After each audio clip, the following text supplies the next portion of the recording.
centrais sindicais, que previa o aumento de 25% do salário da função pública este mês, portanto adiou para março.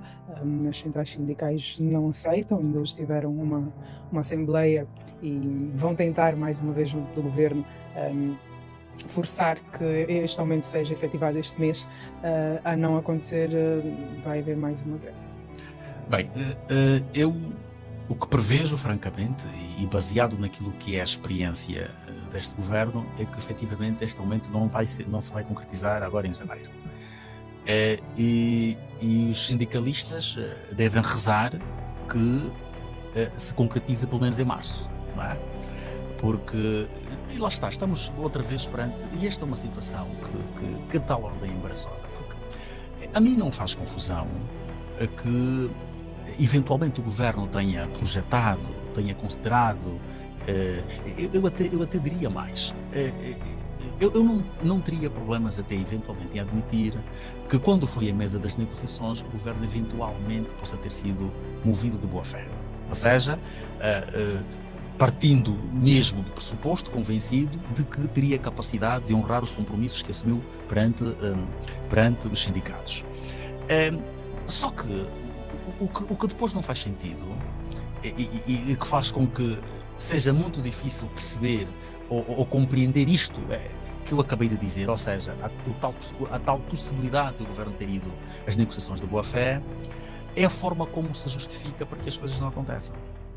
Não é? Isto por um lado. Por outro, é a aparente falta de previsibilidade que supostamente o governo não teve para eventualmente chamar as pessoas com mais antecedência, renegociar com as pessoas e dizer, olha, nós efetivamente falamos na altura X, estamos a trabalhar até o momento, percebemos que as coisas vão ser um pouco mais difíceis, se calhar talvez precisemos de um bocadinho mais de tempo. Mas o que é que achas que vai acontecer? Não há dinheiro. É incompetência, é só incompetência. Este governo é completamente incompetente. É? Mas em termos práticos, não se faz esse ajuste agora porquê?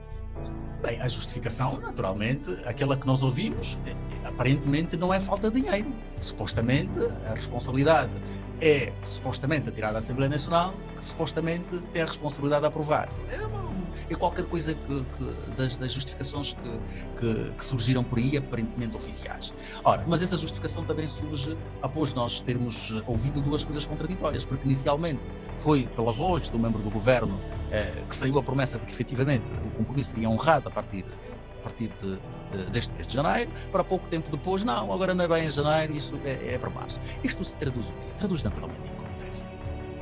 Traduz incompetência. Nós podemos dar todas as voltas do mundo que nós quisermos, podemos tentar encontrar aqui as explicações todas que nós quisermos, mas isso, repito, isso só redunda em incompetência, insensibilidade, displicência, a forma pouco séria como se gera o interesse público e como se lida com essas classes profissionais que o próprio governo aparentemente entende como sendo, sei lá, os parentes pobres, eventualmente, não é? Desta máquina toda, não é? Do Estado, e daí também esta forma pouco responsável, porque, como eu digo, repito, e é importante que eu sublinhe isso, a mim não faria grande confusão se o governo, de forma tempestiva, porque o governo é que gera os recursos, do Estado, é que sabe o que é que está a entrar, o que é que não está a entrar e como está a entrar, tem alguma capacidade de previsão e de previsibilidade. Portanto, não me faria confusão se o governo chamasse as pessoas com alguma antecedência, faça o compromisso que havia assumido naturalmente e dissesse, bem, vamos tentar falar mais um bocado porque as contas que nós estamos aqui a fazer não nos permitem honrar o compromisso nos termos como nós o assumimos. Não é? Se o governo tivesse feito isto, ainda que fosse por má fé, ainda que fosse por qualquer coisa que possa ser interpretada desta forma, dava aqui um sinal de que é um governo que tem alguma atenção, que sabe o que está a fazer, que é um governo que tem noção do que está a fazer, não é? Agora, quando o incumprimento é anunciado assim de forma toda dispersa, primeiro vem alguém e diz, não, vamos fazer, 2 dias, 3 dias depois, não há dinheiro para isso.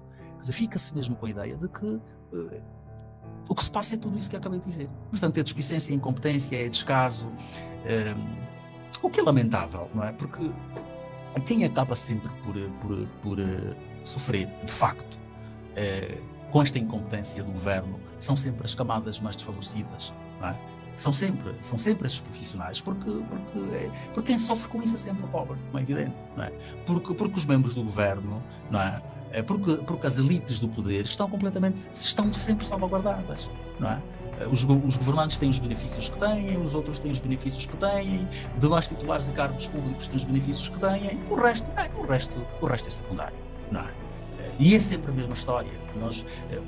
Seja qual for o grande problema que nós tentemos colocar sobre a mesa para discutir e as consequências que eventualmente advieram ou não deste grande problema, em última instância, o grande sofredor acaba sempre por ser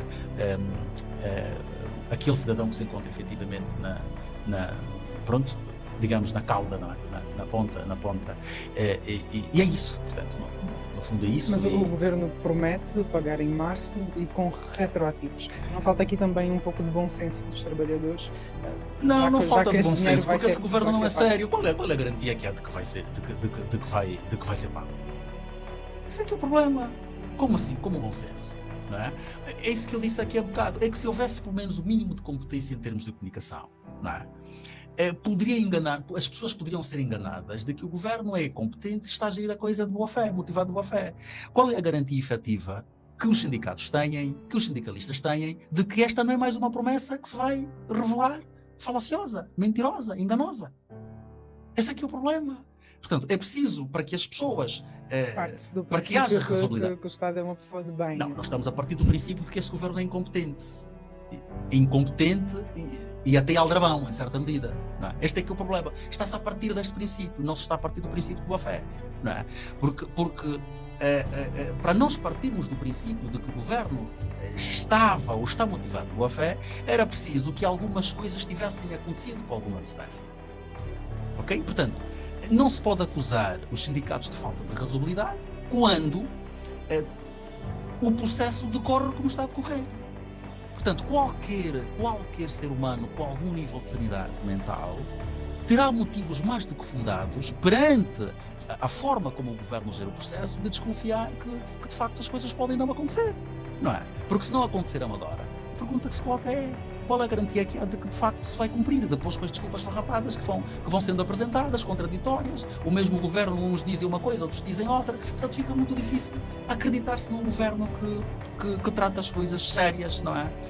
Desta forma completamente displicente. Portanto, eu não acho que se possa acusar aqui os sindicatos de falta de razoabilidade e de bom senso, quando, repito, o governo gera todo o processo com tamanha incompetência, não é?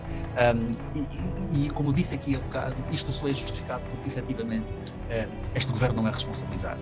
Porque se de alguma maneira nós estivéssemos numa realidade que nos permitisse responsabilizar o governo de várias formas, até pela via da responsabilização política nas eleições, não é? Porque toda esta forma... Quando as pessoas não são fiscalizadas, não se sentem pressionadas, ou pelo menos se julgam imunes à pressão e à fiscalização, fazem as coisas como bem lhes apetece. Não têm muita preocupação com a seriedade, com a responsabilidade, com o rigor, com a competência, porque sabem que, acontecendo ou não, o país vai continuar a andar. Não é? O país vai continuar a andar. Vão fazer greve, façam lá uma greve. Pá. Ficam. Quanto tempo é que querem? 3 semanas, fiquem. Não é? São os filhos dos pobres que passam mal com isso. Não é? Quem estuda nas escolas que vão ser afetadas com a paralisação da educação são os filhos dos pobres. Quem vai aos hospitais que podem parar ou que podem registrar serviços mínimos por conta de uma eventual paralisação, são os filhos dos pobres. Portanto, querem lá saber, não é? Querem lá saber. Então, não é responsabilização, é mais uma greve, gere-se e depois não é?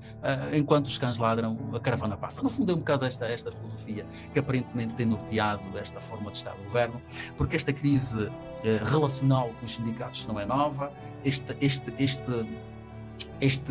crise de greves já se vem arrastando, ou de greves melhor, já se vem arrastando há alguns anos, e é notável a incapacidade que o governo tem tido de lidar com esta situação, de resolver esta situação. Aparentemente, e é preciso lembrar que este acordo resultou de muita luta, não é? Depois de muita luta de todos os sindicatos, foi possível chegar-se a esse acordo, não é? Na altura houve quem alertasse os sindicatos que possivelmente o governo estava a empurrar com a barriga, não é? Para frente. Os sindicatos pensaram que tinham alcançado uma vitória. Agora, e eu devo dizer isso, obviamente, sentindo-me com toda a solidariedade. Eu, naturalmente não sou funcionário público, mas com toda a solidariedade que me merecem. Agora devem rezar que pelo menos em março de facto as coisas aconteçam, porque não há razão nenhuma para acreditar que isso vai acontecer. Não há.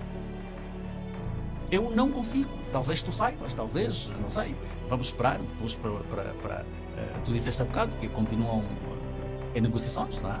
Vamos esperar, não sei, mas eu, olhando para as coisas e para os factos como eles se desenrolam, é muito difícil. Não temos elementos que nos permitam a concluir que o governo vai